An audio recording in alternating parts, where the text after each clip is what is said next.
O solo ele é a base de todo o nosso sistema, seja ele de produção, como de edificações, né? E que nos sustenta, nós, os animais, todos os seres vivos, né? Então acabamos, de certa forma, dependendo dele para nós sobrevivermos, né? A todas as espécies. E vamos falar um pouco mais sobre o sistema, né, que nós vivenciamos hoje, que é o sistema de plantio direto, né, já consolidado há bastante tempo, onde se preconiza, né, basicamente, que se faça rotações de culturas e que ao término de uma cultura que já se implante uma nova cultura, então que ele permaneça coberto pelos 365 dias do ano.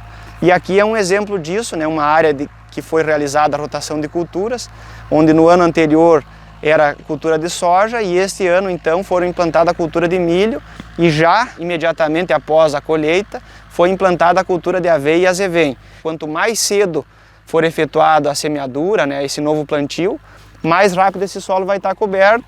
E aqui nós estamos passando um período de estiagem, mas se fosse um período chuvoso, você acaba perdendo essa camada superficial de solo.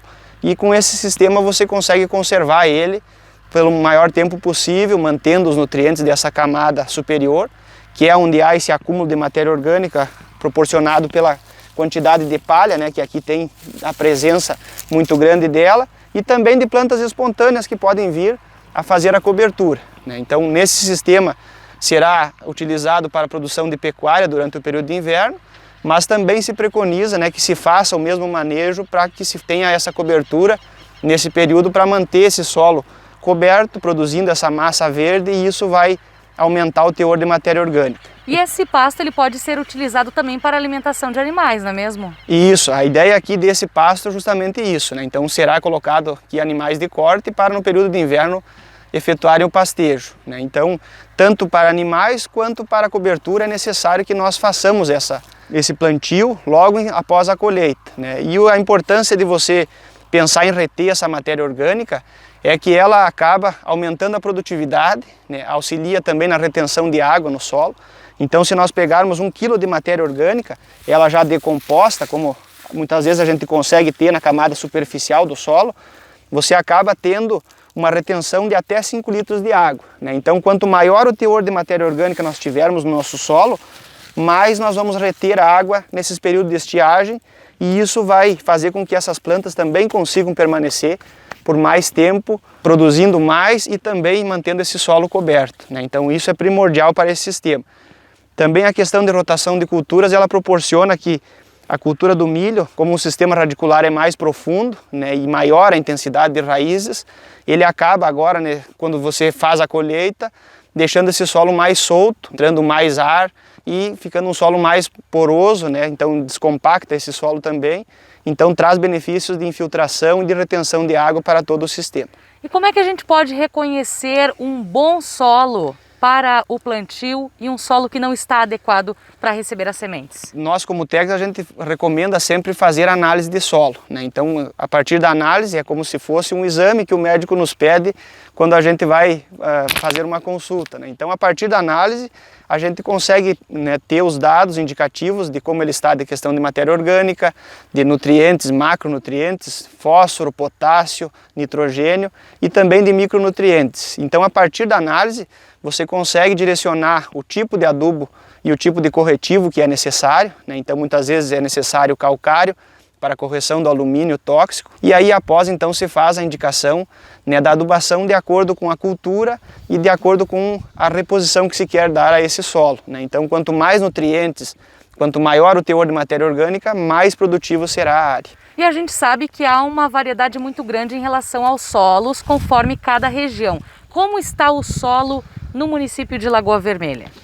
Olha, se nós pegarmos a média das análises que a gente trabalha, dá para se dizer que nós estamos num patamar bom de produtividade, né? Nós vemos uma crescente, né? Esse ano, mesmo com a estiagem, nós vamos chegar aí uma produção média próxima a 60 sacos por hectare de soja e milho aí próximo a 140, 150 sacos por hectare, né? Elas não são produções tão altas, mas em virtude da estiagem que nós passamos, né, podemos dizer que o nosso solo nos deu ainda um bom suporte, né? O processo de colher e semear, a gente sempre fala que é o adubo mais barato, é essa adubação verde, né? Então essa massa verde, né, que vai ficando sobre o solo, incorporando nutrientes, acaba também, né, aumentando significativamente a produtividade.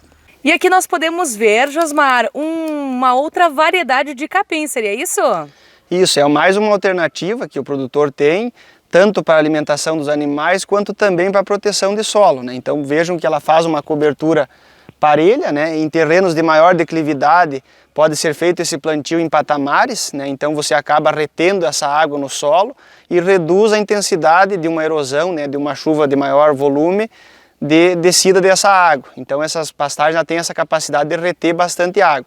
Aqui tem duas variedades, tem o capim curumi, que é o chamado capim anão, né? E também tem o cameron, que seria esse capim de palha mais roxa aí também ao fundo, que serve também de uma barreira de proteção, né? Para eventos, né? De maior intensidade também na propriedade. Mas aqui eles podem auxiliar nesse sentido de proteção do solo também. Fábio Vieira, depois que você começou a utilizar as técnicas para cuidado do solo, você notou a diferença? Sim, nossa, foi imensa a diferença.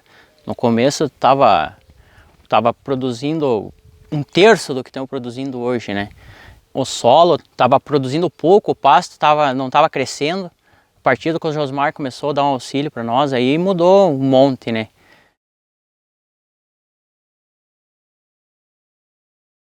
A cultura da soja no nosso município é a principal cultura, né, de grãos. Possui uma área bem expressiva, em torno de 48 mil hectares de soja, né, e que, aliada a ela, então, vem a cultura do milho também. E a diferença, né, então, nessa questão de pastagem, quando se pensa numa área de inverno para pastejo, é que a cultura da soja, por ser uma leguminosa, ela acaba deixando bastante nitrogênio. Então ela fixa o nitrogênio do ar e devolve parte desse nitrogênio para o solo. Então a expressão de uma gramínea no período de inverno é muito maior nessa palhada. Então aqui, como vocês podem ver, o quanto mais cedo se fizer a semeadura, mais rápido ela acaba fechando o solo e mantendo ele coberto também, né? Então esse incremento também ela auxilia nesse sentido, né, de fixar nitrogênio, aumentar o teor de matéria orgânica desse solo. E também é a principal cultura, digamos assim, do município e da região em relação à questão de valor, né? Hoje de mercado tem um valor bastante satisfatório pelo produtor e vem agregando bastante, né? Então ocasionou o grande desenvolvimento da região aí como um todo, vem alavancando o mercado também de áreas de terra e atrás dela vem muitos outros fatores, né? Que, digamos, além dos subprodutos que ela produz, né, ainda tem a questão do biodiesel, que se torna um combustível também a partir dessa oleaginosa.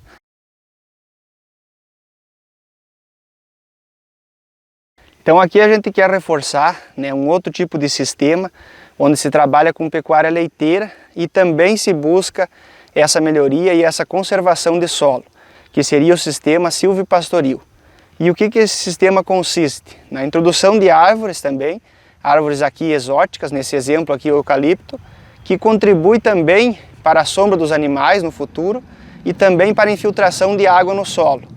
A título de conhecimento para o pessoal que nos assiste, a diferença de um solo exposto e uma mata ciliar é muito grande na questão de infiltração de água. A diferença seria em torno de 310 milímetros por minuto numa mata fechada, e no solo exposto chega no máximo 10 milímetros por minuto. Então seriam 300 milímetros por minuto de infiltração de água, que seria o que você está retendo nesse sistema, além de proporcionar com essas plantas o sombreamento e o bem-estar animal. Então aqui a propriedade contempla pastagens perenes, pastagens anuais e também esse sistema silvopastoril, que é um incremento também na produção de madeira no futuro e também na conservação de solo. É uma propriedade que tem uma declividade e que esse formato de produção de árvores, de plantio de árvores, possibilita então reter essa água no solo à medida que ela vai escoando na superfície desse solo.